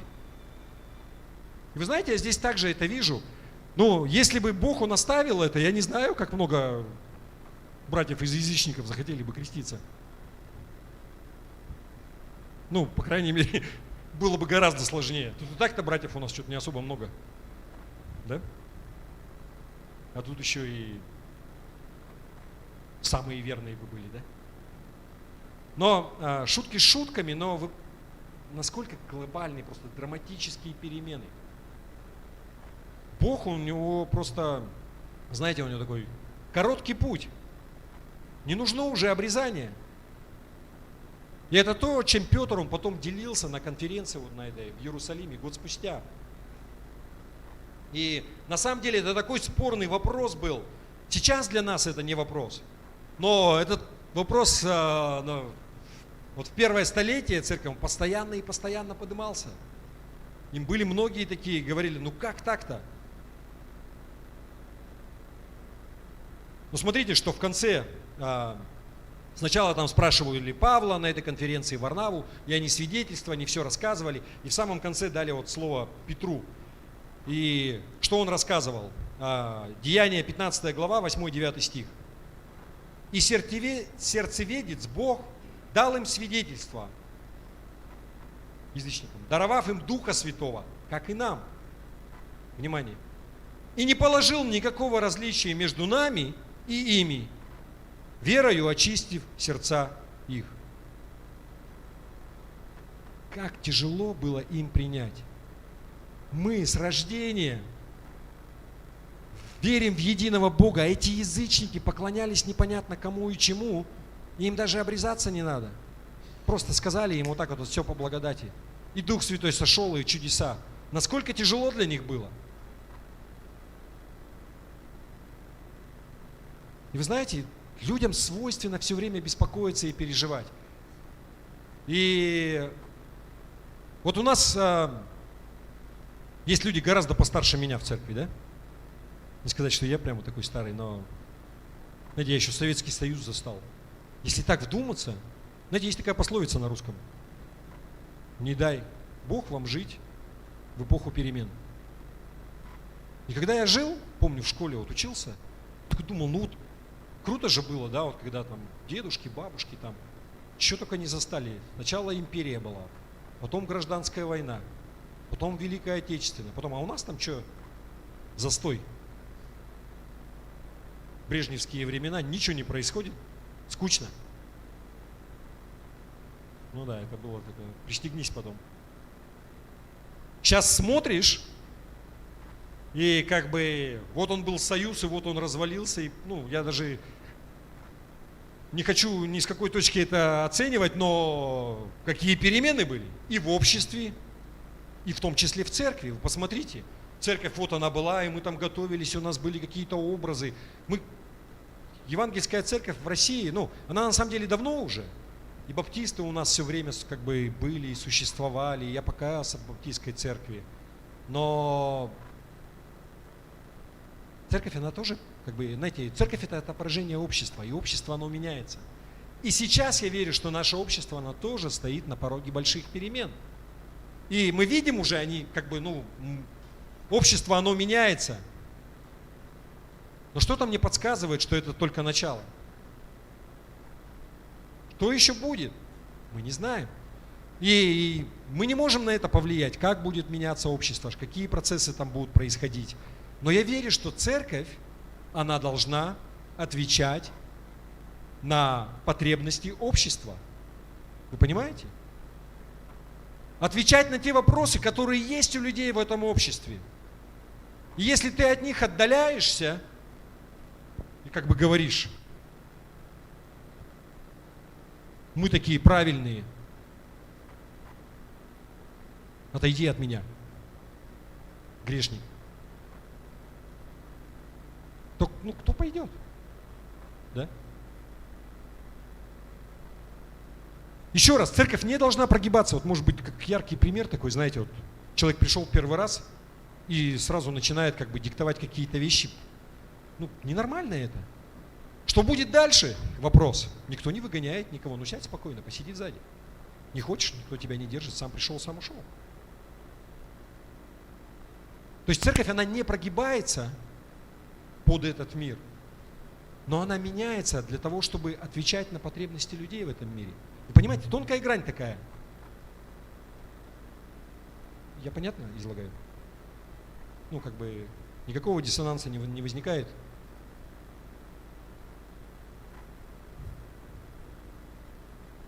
Чему мы можем научиться? Вот, знаете, Библия, она полна вот таких примеров вообще историй про перемены. И чему мы можем научиться из этих историй?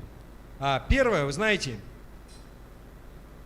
это то, что верующие христиане, они не должны бояться перемен. Потому что наш Бог – это Бог перемен. Мы только что это видели. Он себе не противоречит. Он не изменен. Там дальше, вот если в этой 15 главе, там братья, они также приводят, что на самом-то деле Бог, Он всегда планировал для того, чтобы люди все спаслись, не только иудеи. Да, это был избранный народ. Но и Он не оставил его, Он не изменил ему, но у Него был план, как всех людей спасти потом. Вы понимаете? Откровение, 21 глава, 5 стих. То самое место, которое я сегодня много-много раз цитировал. «И сказал сидящий на престоле, се творю все новое». Вот, творю все новое. Бог, Он понимает, что мир, он постоянно меняется. Есть прогресс в человечестве, всевозможные вещи. И просто вдумайтесь, что Бог говорит. Вот творю все новое. Он не говорит, что вот творю все такое же, все как было. Потому что вот я вот такой человек. Вот если все работает хорошо, не надо ничего менять. Не надо ничего рушить. Не мешай механизму работать. Ну, у меня натура вот такая. Но Бог говорит, я творю все новое. Я не творю все то же самое.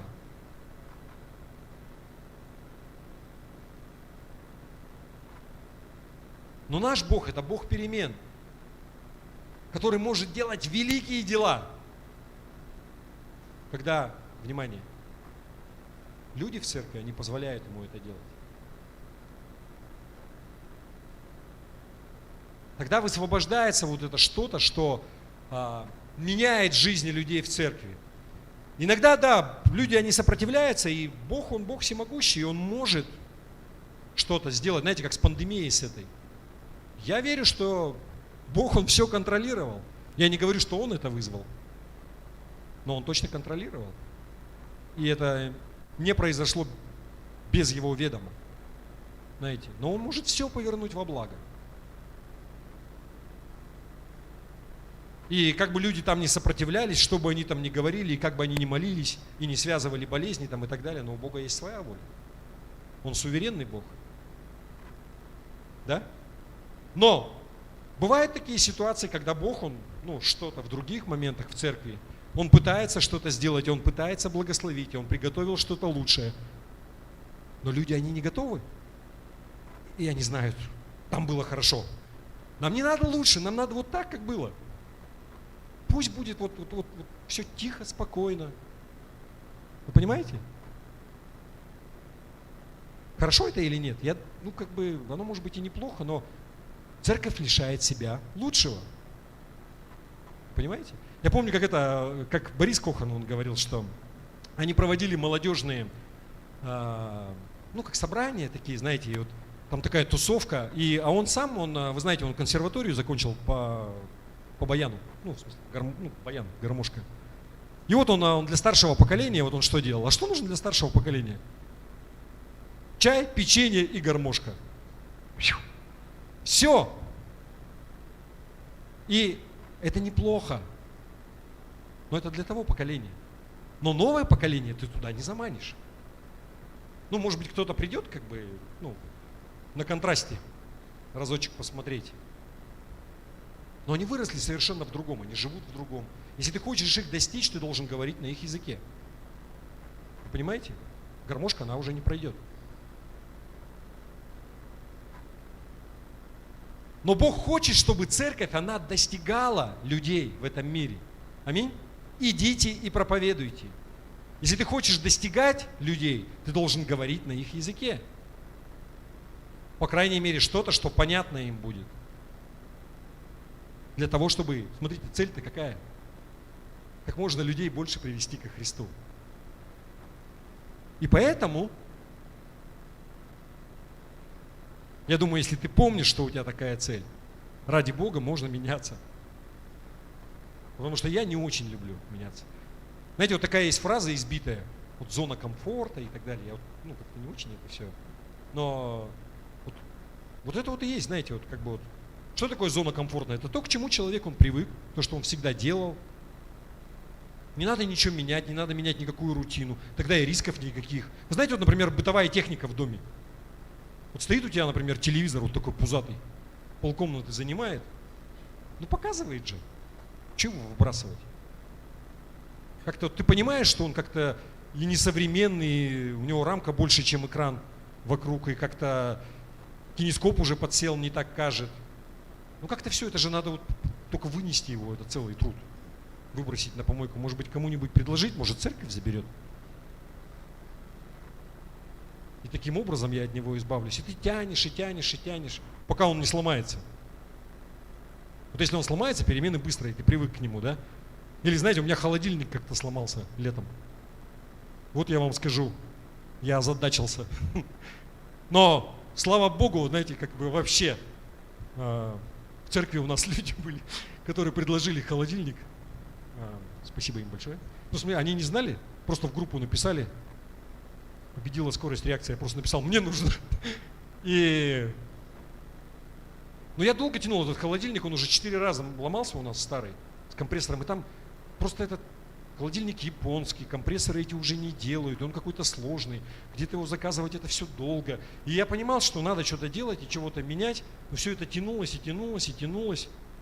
Потом Бог просто берет, бам, именно летом, в самую жару, там все ломается, у тебя все плывет.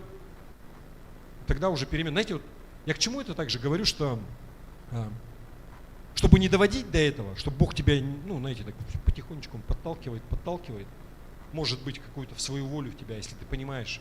И потом у тебя холодильник, он ломается, или там что-то происходит. Держи уши открытыми. Это как в своей личной жизни, и также для церкви. Аминь. Но, вы знаете, я могу сказать, что я горжусь нашей церковью в хорошем смысле. Не в смысле, знаете, Бог гордым противится. А в хорошем смысле, что мне радостно, потому что те перемены, которые мы прошли, вот вообще, и мы меняемся, и я вижу, что это вообще тяжело, но мы готовы идти за Богом. Знаете, даже любая смена пастора – это перемены. Я скажу, что у нас прошло более-менее безболезненно. Почти никто не пострадал. В хорошем смысле, вы понимаете, да? Потому что часто церкви, они делятся, они уходят, происходят расколы, какие-то группы куда-то, люди обиженные, получают какие-то раны в сердце, и все вот это. И мне кажется, что нам удалось этого избежать.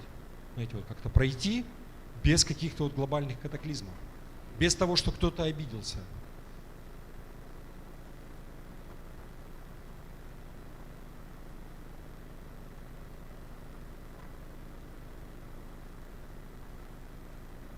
Но я хочу, знаете, вот мое пожелание такое, это не к тому, что, знаете, я что-то заготовил, вот там что-то придумал, и тут пытаюсь вас подготовить к каким-то переменам. Нет, но у меня вот прямо есть такое ожидание, что Бог, Он хочет двигаться дальше. И мой призыв к вам заключается в том, чтобы мы смотрели на Бога, мы ожидали от Него, потому что наш Бог – это Бог великих дел. И для человека это, знаете, это всегда так вот, ты достиг чего-то, я молодец. Или там, Господь благословил, здорово. Но человеку свойственно, знаете, я такой, я уже достиг. Зачем чего-то еще там дальше? И так же хорошо. Но у Бога всегда есть что-то больше, Он еще в лучшее может вести. И может быть ты уже достиг, и у тебя нет желания, и у тебя уже нет того огня. Но есть те, у кого он есть. Вы понимаете? Бог, Он всегда делает что-то новое, Он ведет дальше.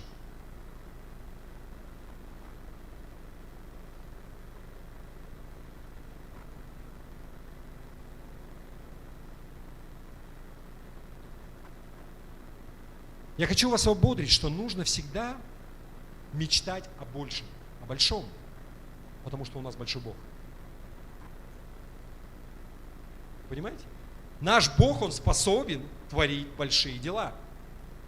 Наш Бог, Он способен творить чудеса. Кто-нибудь скажет аминь? Я помню то время, когда мы, знаете, мы собирались по всяким местам, потом приняли вот решение купить участок, и вот здесь собирались сначала, поставили столбы, трубы эти, и что делать? Не будешь же зимой вокруг труб плясать. И вот решили купить этот вагончик, который вот там стоит, и собираться в вагончике. Конечно, мы, наверное, планировали там и вот что будет как-то, когда-то мы переедем, но как-то не очень верилось вот в то время, знаете, когда там 15 человек собирается. Но Бог дает мудрость какую-то, да, что, нужно откладывать, нужно там что-то делать, потихонечку копить, потихонечку что-то делать, дальше Он будет благословлять. Есть разные способы, но верить, знаете, и доверять Богу, Он действительно Бог больших вещей, каких-то дел. И у Бога есть лучше и больше. Но опять же, знаете, я думаю, что у Бога все взвешено. Я сейчас не хочу про здание говорить, мы не в эту тему вообще, чтобы не свести только к этому. Я не про здание, я не про какие-то вот такие видимые вещи. Вы знаете, для Бога нет проблем вообще и больше здания, и благословить. И Он найдет людей, которым даст мудрость, потому что, знаете, Бог, Он действует через людей, мы Его руки здесь. Он кого-то вдохновляет, дает какие-то идеи, как совершать. И человек либо принимает и двигается, либо закрывается и не принимает, и не двигается, и тем самым ограничивает Бога. Но здание – это не самоцель. Вот когда оно будет наполнено, и мы не будем входить, тогда, значит, будет нужда в том, чтобы и больше здания. Сейчас нет в этом нужды, ребят. Сейчас для чего больше здания? Для того, чтобы тешить свое самолюбие? А мы такие крутые, у нас такое здание. А что толку-то у вас там? Смотрите, сколько стульев еще свободных. Я вам скажу по секрету, у нас тут еще можно несколько рядов поставить. Вы понимаете? Нам не надо. Вот на данный момент нам не нужно. Зал нам больше точно не нужен. Наполнить его надо.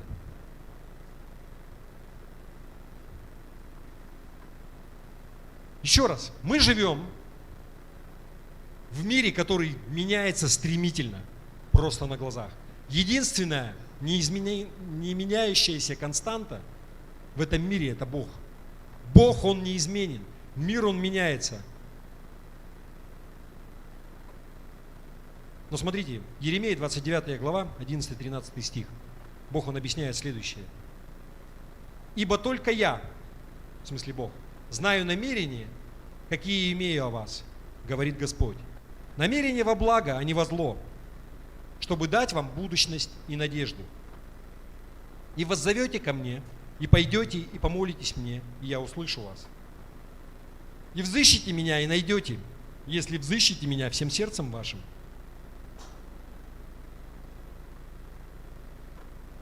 Еще раз, этот мир, он постоянно меняется. И как бы людям не хотелось, знаешь, ты не можешь остаться неподверженным вот этим вот изменениям, которые происходят вокруг тебя. Не только в церкви, имеется в виду вообще в мире. Страна меняется, мир меняется. Но это все часть Божьего плана.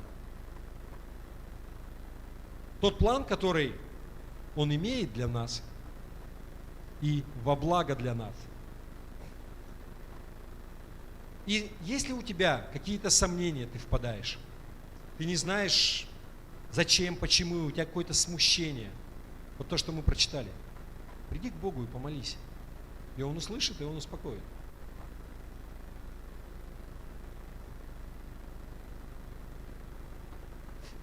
Но мы должны оставаться открытыми для тех изменений, которые Бог хочет принести. Понимаете?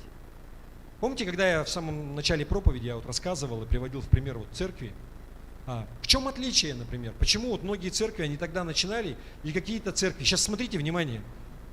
Я не ставлю знак равенства между количеством людей в церкви и успешностью церкви.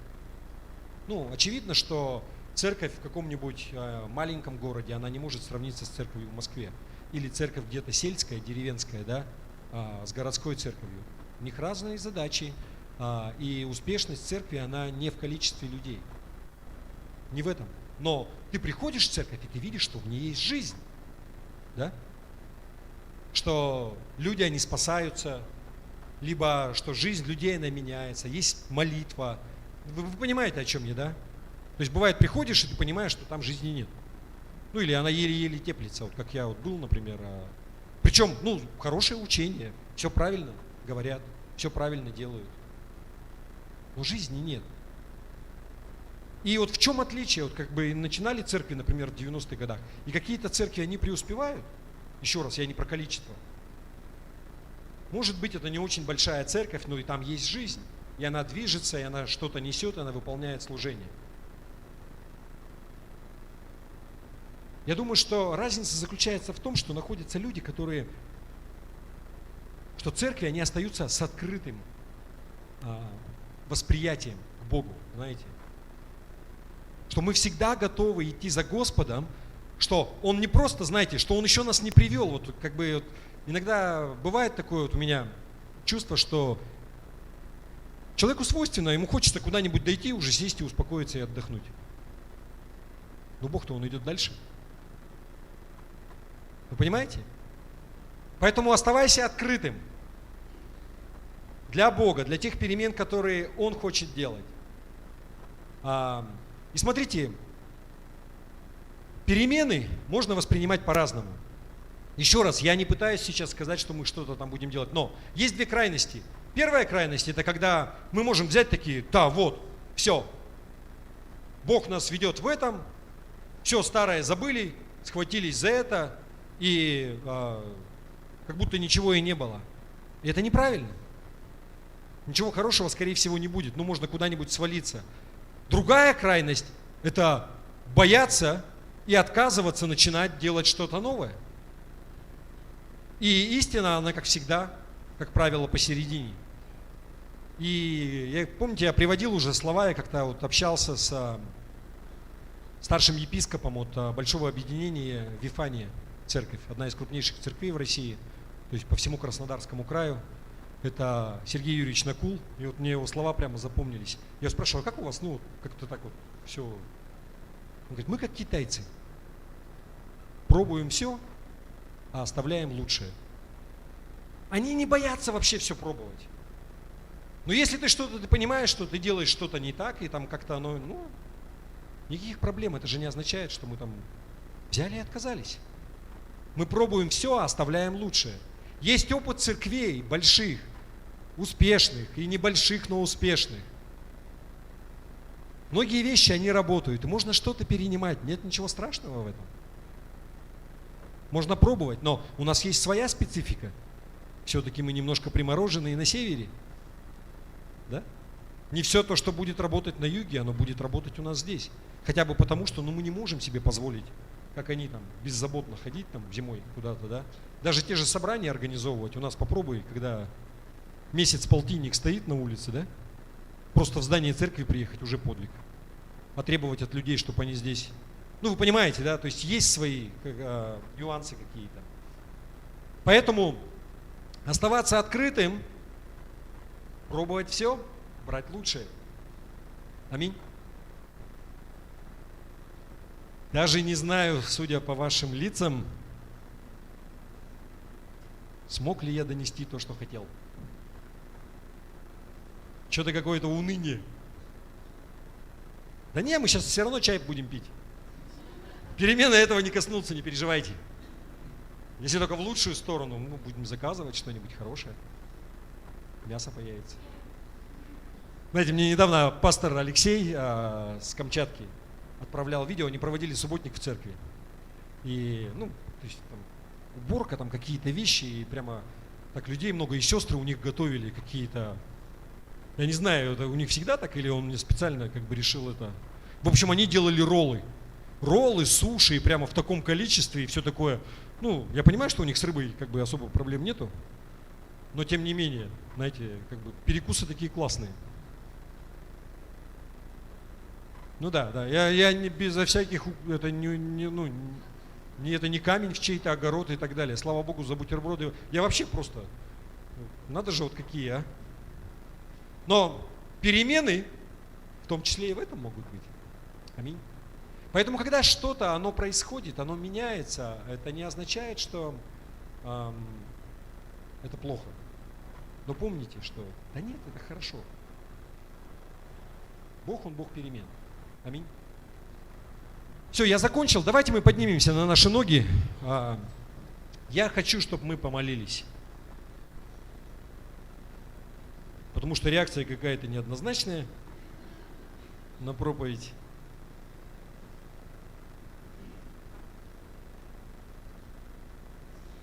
Я хочу, чтобы мы сейчас помолились и прям попросите Бога, чтобы твой разум, твои глаза, твое сердце, они были открыты для Бога. Для того, что Он хочет делать и что Он хочет менять. Хорошо? Вот прямо вот об этом давайте помолимся. Давайте возьмем какое-то время. Помолитесь сами, хорошо? Просто попросите Бога, чтобы не быть закрытым для Божьих перемен. Помните, когда один из фарисеев, один, вернее, из учителей, когда спорный вопрос по поводу Иисуса был, что он ответил, говорит, что, слушайте, если за этим Бога нет, то учение это умрет, и оно не взлетит, и ничего не будет. Но если за этим Бог стоит, как бы вам не оказаться противником Богу? Давайте мы помолимся, чтобы просто нам не быть вот на той стороне. Хорошо?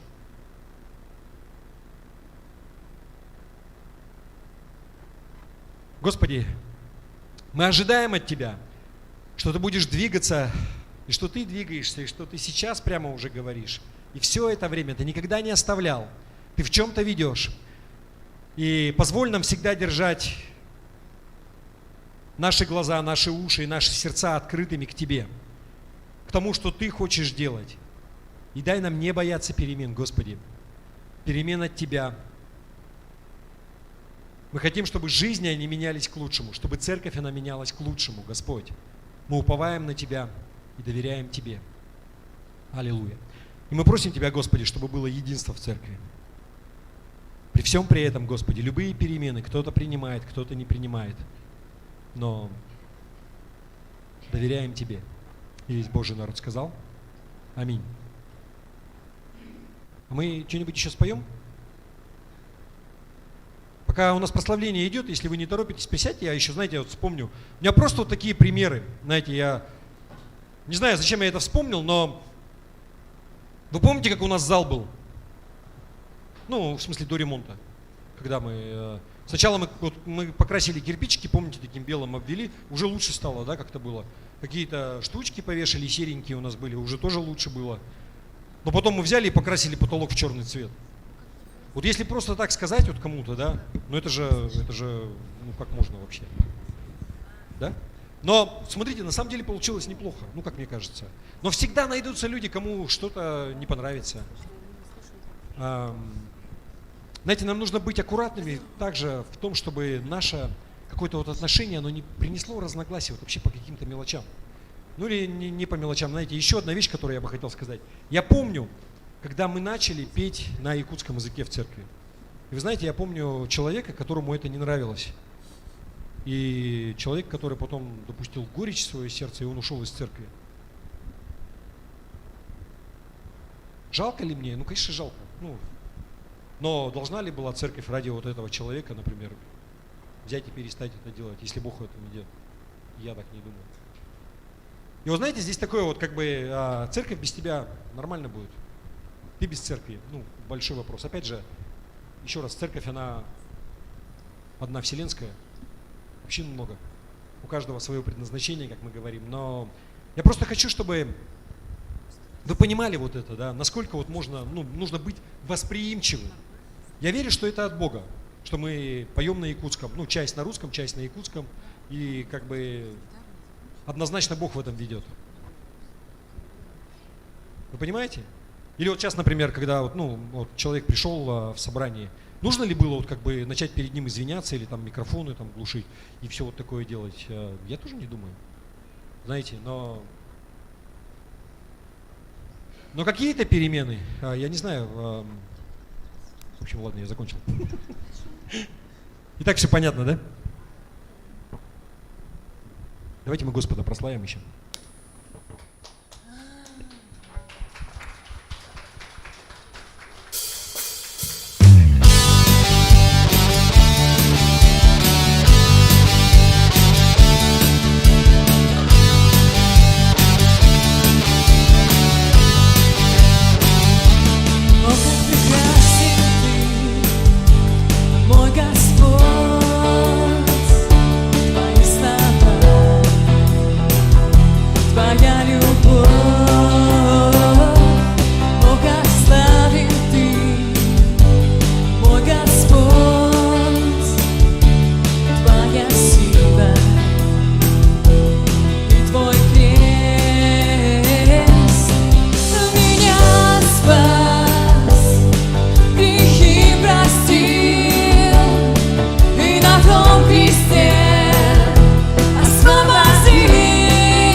Распятый на кресте, стал моим царем навеки. Распятый на кресте, стал моим царем навеки. Распятый на кресте, стал моим царем навеки. Меня спас, грехи простил, и на том кресте освободил. Тебе вся слава, слава, тебе вся слава, слава, тебе вся слава, слава, Иисус. Тебе вся слава, слава, тебе вся слава, слава, тебе вся слава, слава, Иисус.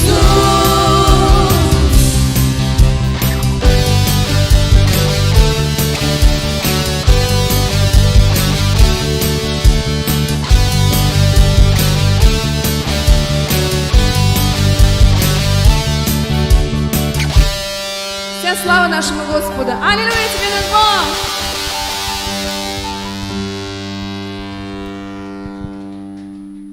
На этом наше собрание закончено. Можно спуститься вниз, можно остаться здесь, пообщаться с миром Божьим. Пусть Господь благословит вас на эту предстоящую неделю. Добро пожаловать в следующее воскресенье в 11. Все, Господь благословит вас. До свидания.